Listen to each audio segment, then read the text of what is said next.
Hello, welcome back. It's Monday morning. Hi, my name's Chris. I'm from Christiansburg, Virginia. I'm a reseller on eBay.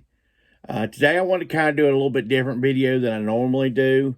I generally do videos called on what sold, and then I do a topic type thing, and still kind of doing that, but a little bit different. I'm gonna split it up first of all. I've got today. I'm gonna do 5 things. If I had zero feedback, 5 things I would do to increase that feedback, and 5 things I wouldn't do if I had zero feedback. So first of all, I'm gonna go through the 5 things I would do. Those 5 things would be: first of all, I would buy things cheap. When I say buy things cheap, I'm talking about like cords and stuff like that. I buy a cord, telephone cord for your maybe an iPhone or an Android type phone. Those cords can usually run around $2 or $3 on eBay. Those generally they'll go ahead and give you an automatic feedback that'll help boost your feedback. Second of all, when you get into selling on eBay, I would have about $50 to $100 on hand to cover my original shipping cost. When you first start out on eBay, they'll hold your money when you have a sale. And usually you won't, sometimes you can't even get it for a couple weeks or so. So you'll have to come up with your own shipping money until they start releasing your funds. What you're doing is you're building back a trust between you and eBay. When you have a zero feedback, they don't know you from Adam.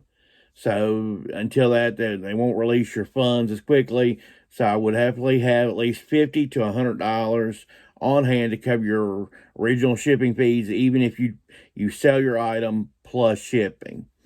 I would originally sell small, lightweight items as my third thing. You want to sell stuff that's cheap to ship, smaller items.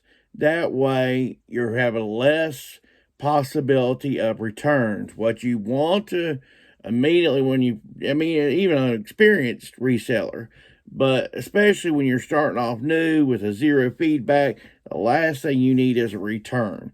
So the best thing you can do is sell small, lightweight items, non-breakable type items, that type of thing, so that you have more chance of getting feedback and a less chance of getting a negative feedback, because you definitely don't want negative feedback at that point. The fourth thing I would recommend would be tons of photos. eBay allows you to do 24 photos now. So even if you think it doesn't need to be taken a picture of, go ahead and take a picture of it. Because you can, when you're starting with zero feedback, you can't over describe an item, okay? So you take tons of pictures, take more pictures. Now later on, once you more established on eBay, you don't have to take as many.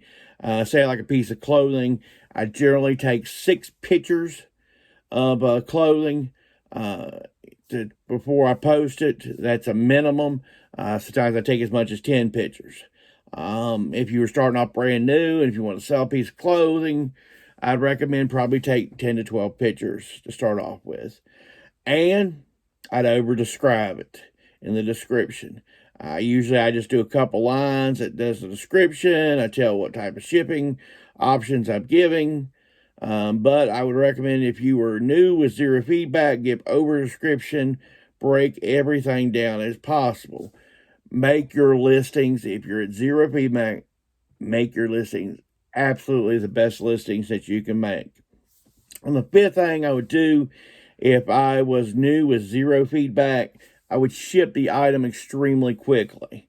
Honestly, the minute it would sell, I would go ahead and I would try to get it shipped as quickly. I personally, as an experienced eBay, I have a 2 business day type shipping situation, but that's mine. I would recommend for a new person with zero feedback to ship the same day, if all possible, because you wouldn't believe how much of my feedback I get that says ships quickly, ships quickly, ships quickly.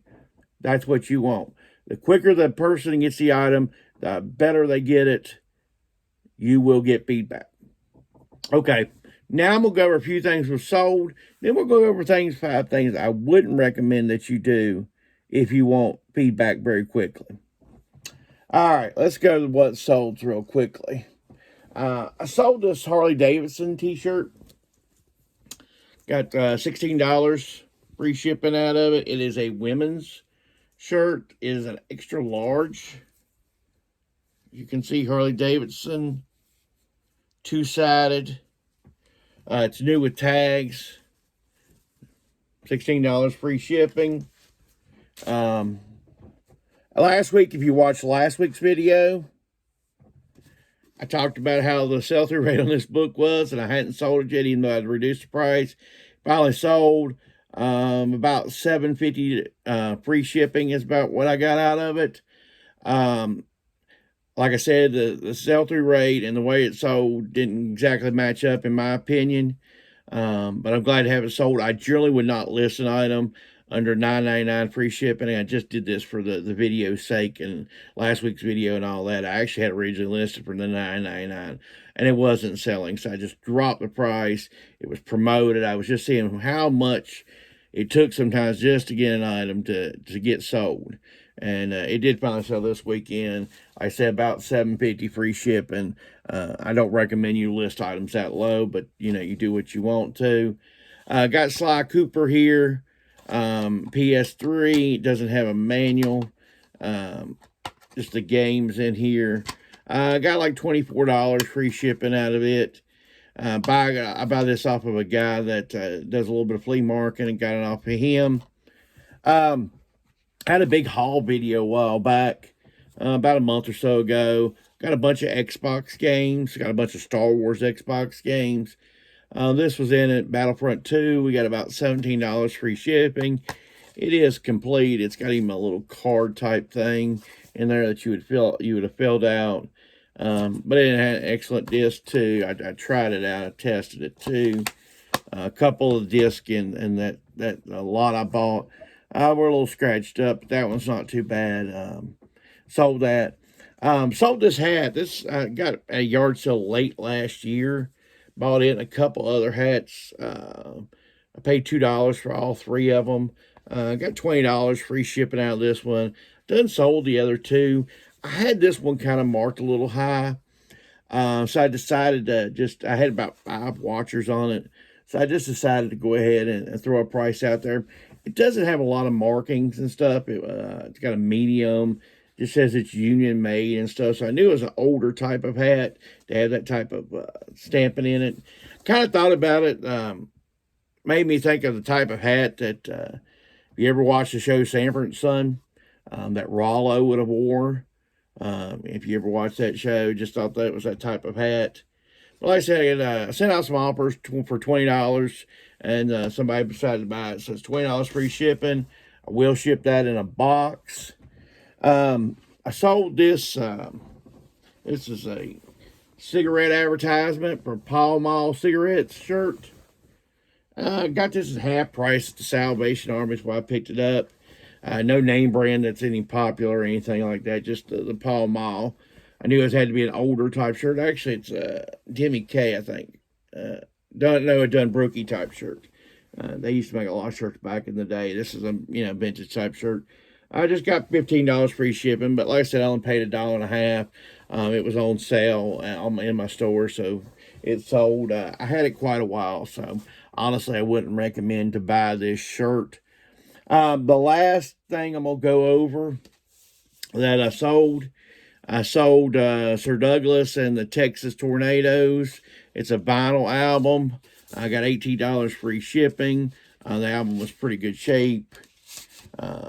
Got that in a buy a while back at my Goodwill. One thing that's still affordable at my Goodwill is the vinyl, if you just find it. It's highly competitive now for vinyl. I don't know how it is in your area, but right now vinyl is highly competitive. If you don't grab it while it's going, you aren't going to get it. Paid 50 cents. Got $18 free shipping out of that. Oh, I do have one more thing I did sell. as the old saying goes, when in doubt, part it out. This is Monopoly pieces to NASCAR Monopoly. This is the little tokens, the little houses. The houses are different color than the traditional houses in a Monopoly. These are black houses. These are the dice if you need that. I got almost $10 free shipping out of those. What I do sometimes on a set that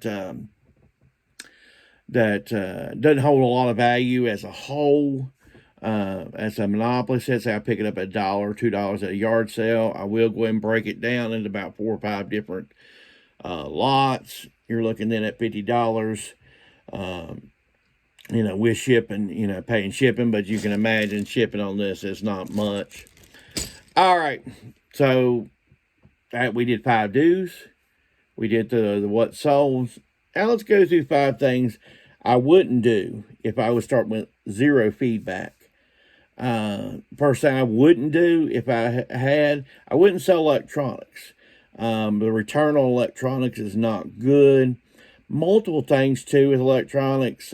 You got things that could go bad, broken in shipping, even your best abilities in shipping. Sometimes things break. Also, in selling electronics, there are scammers. Say you sold a Nintendo console and you have low feedback. Scammers tend to look at feedback, and they'll tend to hit people with low feedback. I know it's not right. I don't agree with it, but that's just something I'm warning you on. Do not sell electronics if you have extremely low feedback or 0 feedback. Second of all, I wouldn't sell a heavy item. Heavy items, you're just asking to be broke. Also, it's going to cost you in shipping. One of the biggest things I made a mistake of early on is my shipping cost, okay?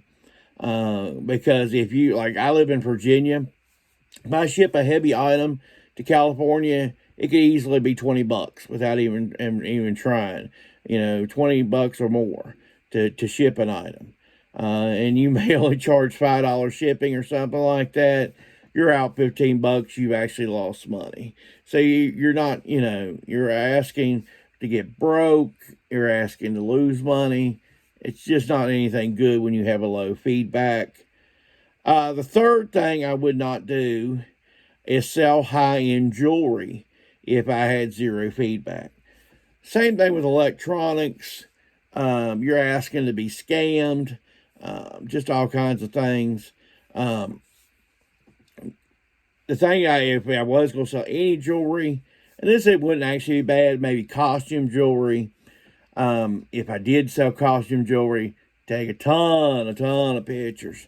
Once again, but no, I would not sell any high-end jewelry, any gold, any silver, anything like that. I would not sell. You're just asking to be scammed, and I'm saying I'm sorry. It's kind of a sad part of it, but there are scammers out there.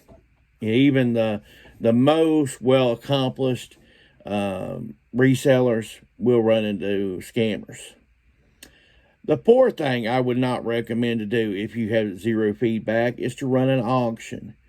You're just, once again, when usually most people run an auction, they do a 7-day auction. What that does is allows the item to set up online for 7 days. That will allow everybody who wants to look at your feedback. And if you have 0 feedback, they may be less likely to bid. And if they do bid, they'll bid a lower amount than they originally would have. You take my feedback right now, it's around 3,680. If I run an auction on an item, people don't worry about my feedback. They can click on, they have a week to look over my feedback. Okay, he does well. This is something I can bid on. I can guarantee whatever he says about the item, it'll show up the exact way he says. But when you have 0 feedback, they have no idea how their item will show up. Also, along those lines, if you do decide to do an auction, just say you do say, hey, I want to get rid of it. I don't care what I get. Just get rid of it. Do not offer free shipping on an auction. You will lose that money. You will not gain that money. If an item, say you ran this at auction, which you wouldn't get much at auction, I can tell you on this hat, But say you ran an auction and you think, oh, I'm going to get $20 out of this at an auction. I'll do free shipping. And you get $15 and you don't have the shipping. You'd be much better off to do shipping on it and then let the bids come in and say you get $15 plus your shipping on it in an auction situation. But never do, if you're going to do an auction, never do free shipping. And lastly, on the don'ts on feedback, if I had zero feedback, and I don't do it anyway on this, never beg for feedback. Don't beg for them. Don't, the minute they get it, you see that they've got it, okay, the item has arrived, let me ask them for feedback. Don't do it. Don't beg them. If you want to, when you send the item out, put a little thank you note, thank them for buying, but I don't ever ask for feedback. I don't like to beg for anything, and I'm not begging for feedback. They can turn you into eBay for harassment. I doubt highly that they would do that, but I would never beg for feedback. So those were 5 things I would do, 5 things I wouldn't do if I had zero feedback. You can actually use that if you have any amount of feedback to encourage your feedback. Always, folks, you're lucky if you get 50% feedback. Generally, I run around a third of the feedback. For every 3 items I sell, I get 1 feedback. That's what I do, generally around a third. So don't have high expectations. If you send out 10 items, don't get any feedback. That sometimes happens. So just be aware of that. If you like this type of content, give me a like. Comment below what some things you would do or you wouldn't do to help your feedback. And finally, please subscribe to the channel. I like to see this channel continue to grow. Have a great day.